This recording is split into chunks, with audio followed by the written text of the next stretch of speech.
Mayor Andy Burke, any day now, is going to be naming a new chief of police. And to get perspective on an important area of police work, an important area in which police abuse is common, we have here Franklin McCallie, who is a kind of secular prophet, a humanitarian, whose great work in the past decades has been racial reconciliation. And he is a former a scion of the noted McCallie family, rich, wealthy, influential people in Chattanooga. No, not rich. And well, rich in reputation. We're educators. We're not rich. All right, just schoolmen. Okay, they're just schoolmen, but they're known in Chattanooga in that regard and well respected. But they're Southerners. They're people of their time.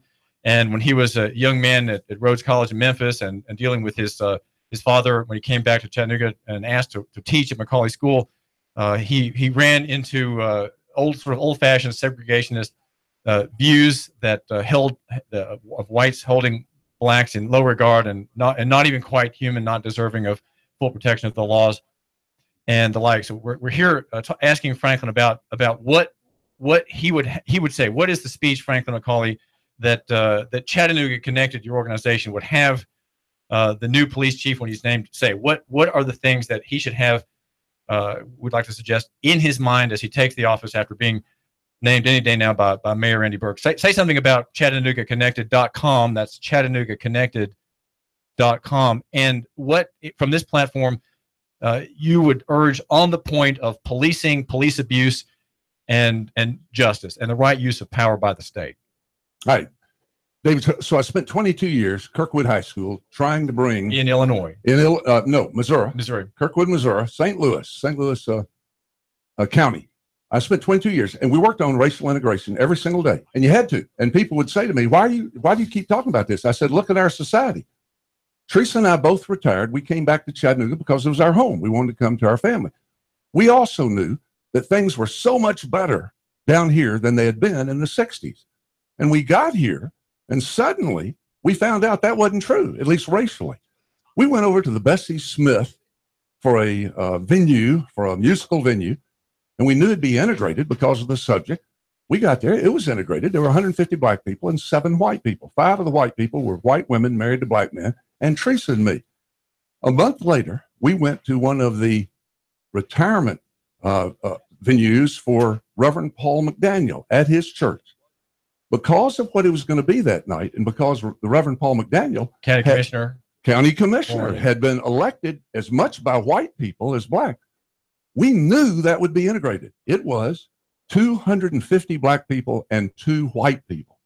And as we sat in the pews and they all filled up and people were elbow to elbow, we found that the person sitting beside me left a foot of space, and the person sitting beside Teresa left a foot of space. And I realized immediately what was happening. They weren't worried about sitting by a white person and rubbing elbows. They were worried about what we would feel. And what I wanted to say to them is, listen, any white person who's here feels fine. And that's what we decided immediately we're going to do something about that. My father taught for years, if you're a leader, McCallie students are a leader, you're a leader, you see something wrong, you're going to do it. So we got with our cousins, Eleanor McCallie Cooper and her husband, Mel Cooper, who worked at McCallie. And the 4 of us sat down and said, how do we do something about this? They said, well, let's get people together. Let's just bring black and white people together.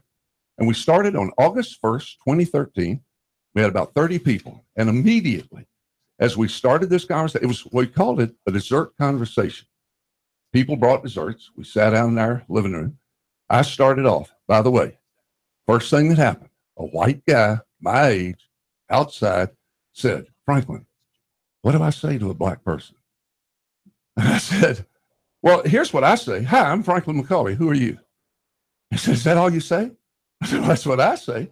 I mean, we could see what the barrier was. It was tremendous.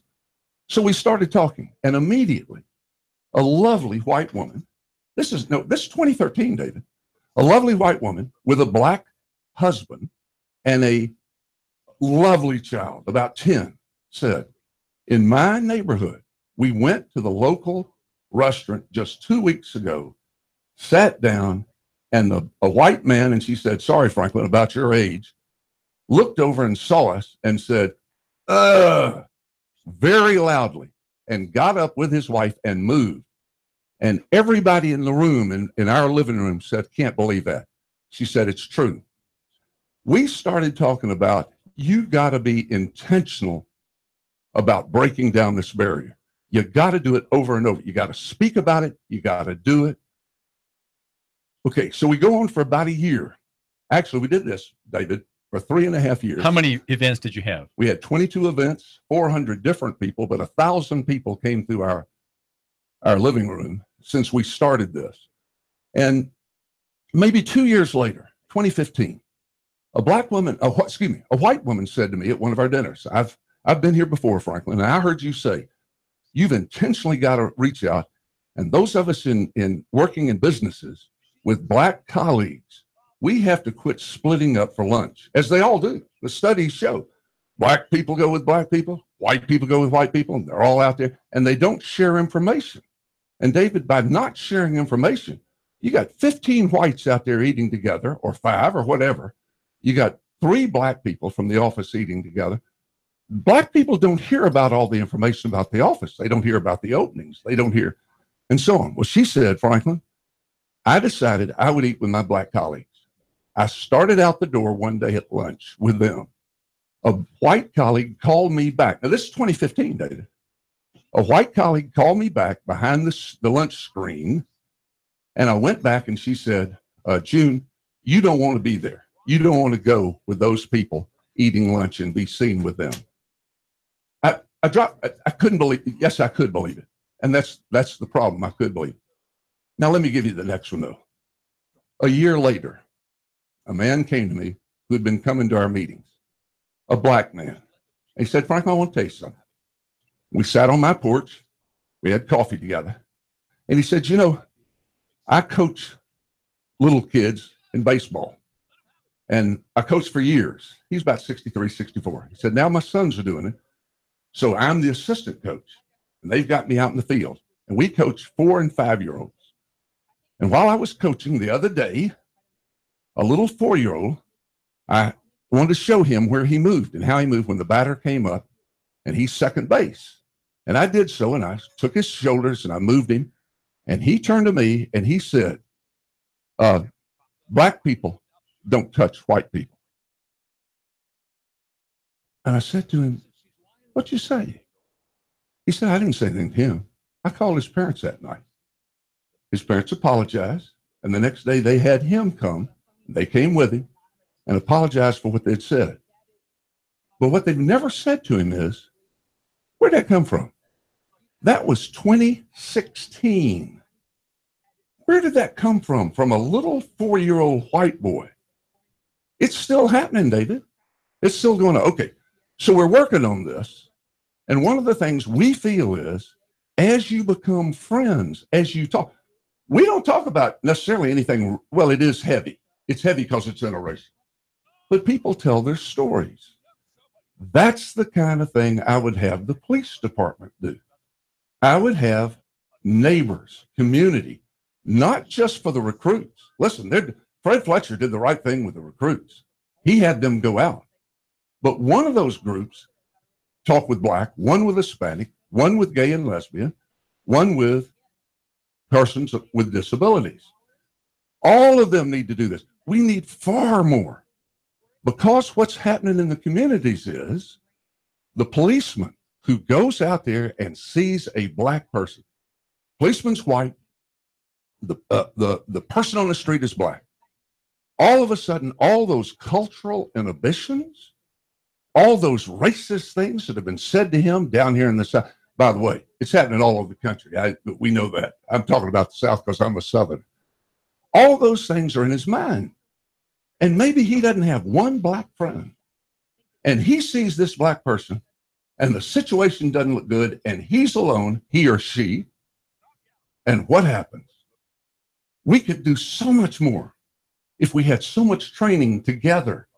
If we said, look, we got a problem, and it's throughout our entire culture, and everybody's got. When businessmen say to me, what do I say to a Black person? And I say, what?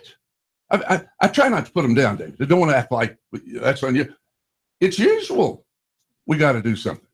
We really have to. Well, you've left the listener at this point, Franklin McCallie, with a suggestion that somehow the police department is kind of a social network where racial reconciliation takes place. It's not. It is a police law enforcement organization that has the force of law. And it operates against the people, enforcing statutes against them, stopping them in traffic, arresting them. And I would say there's a larger, you might say, cultural purpose in that, a social management purpose. But if at least it is a kind of a military organization that presses the law against the people. Now, if that is what it is, we can talk about officers having stronger favor for members of the opposite color. But that I think is more. How do you take what you're saying and apply that to the nature of the organization that is going to be headed soon by a new chief of police? All right, you've asked a good question. I understand what you're saying. Let me move to something for just a minute. When we talked about having dessert conversations, I thought back to my father. Here's my father, who calls me one day after I've been in a march. I'm in the paper. I'm in the newspaper in the morning in Chattanooga because I've been in an interracial march and I'm the only white person in it. And he calls, and the phone rings at 6 o'clock, and he says, well, you've ruined yourself in Chattanooga. Nobody likes you. You ought to leave. There's nothing else you can do. And yet, 6 months later, I looked at the paper, and it said, Downtown Chattanooga Kiwanis Club takes first black member. I was so excited, David, because the business community now was going to try to help us. And I went downtown to a bank, found the vice president of that bank. I knew the man. He'd gone to McCallie with my father. And I put out my hand, and I said, Mr. Gaston, Marion Gaston. I said, Mr. Gaston, congratulations. And he took my hand, shook it, and said, what for, son? I said, you're the only man I know who could get those white men to take that first black member. And he looked at me, and he said, son, didn't you know? That was your father. David, I burst into tears. I rarely tell that without bursting into tears now. I'm keeping that. I'm not doing that. But I went immediately to McCallie School. He saw me coming. My father burst into tears. We cried together. He hugged me. He said, Franklin, I've been wrong about black people all my life. Next year, the Board of Trustees and I will integrate McCallie School. It was one of the great days of my life. Now, my father was 60 years of age. He learned. He was an educator. He taught, but he learned. And I said, if my father can learn at 60 years of age, can change his mind, can go to, by the way, he lost some members of the Board of Trustees. They quit. He lost some people that were sending kids, boarding students to McCallie School. They quit. The ones from Mississippi, some of them didn't come back because he was going to integrate. He took a stand. He showed courage. He learned. And my feeling is we can learn. Now, let me tell you something in behalf of the police department. I know what you've said. I'm trying to make them solve our problems. Listen, we got a problem with our school system. I'm going to say something, and I said it in front of them. The Hamilton County Commission is not just an obstacle to us in making better schools. Right now, they've got a stranglehold on us. The Board of Education spent 6 months looking at our schools and saying what we needed, and went to the Hamilton County Commission, who gives the money, and said, here's what we need. And the Hamilton County Commission, as a whole, said no. They're representing the entire county and the school district.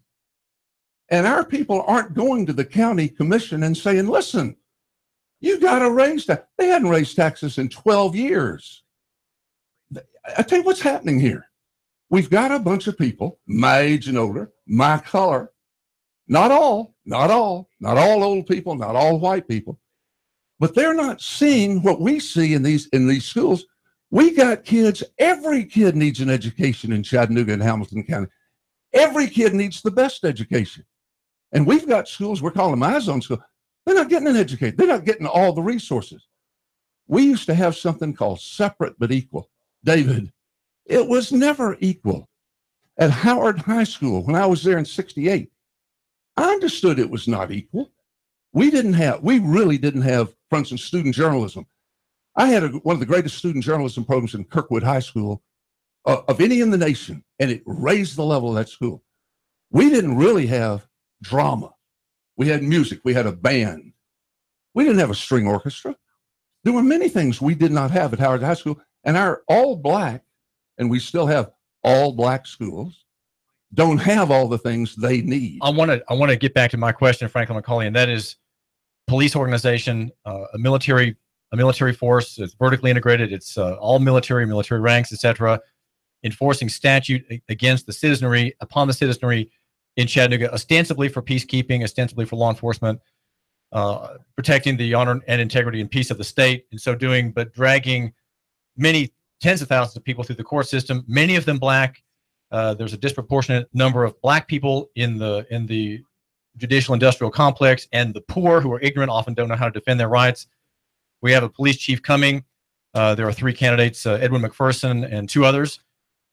What would you say in light of the racial reconciliation work that you're doing through ChattanoogaConnected.com and you and your wife personally, what would you say that the police chief needs to think about? What does he need to do as he's coming into Chattanooga, given the many abuses that I've been reporting on here by the police of the people? What does he need to do to make things right, at least to make them less wrong, Franklin McCallie? David, I hear you, but I want you to hear me. I'm not going to put it all on the police. I'll tell you what I want him to do, but I'm not going to put it on, just on the police. It is not the diaconate. The police, we're putting all this on the police part. We're putting what we should have done in the schools and what we should do today on the police department. Now, he's got to come in. Well, we got 3 candidates that are all male. He's got to come in and make clear what he feels about the relationship of the police department with the entire community, black, white, Hispanic, all parts of the community. He's got to make that clear. He's got to be the man. Well, we need more than just words, Franklin. We need more than just a nice speech. Yeah, but you got to start. I had to start with that speech. I had to start with that speech with that assistant principal at my school. I had to start with that speech with that football coach. I had to do that, and I had to make it clear. And then, David, I kept coming down to practice to make sure it was happening. I didn't just stop there. I called those parents back. I had some of those parents come in and tell me what was going on. I had the kids tell me what was going on. And then every single year we talked about that, David. And over the speaker system, I made it clear.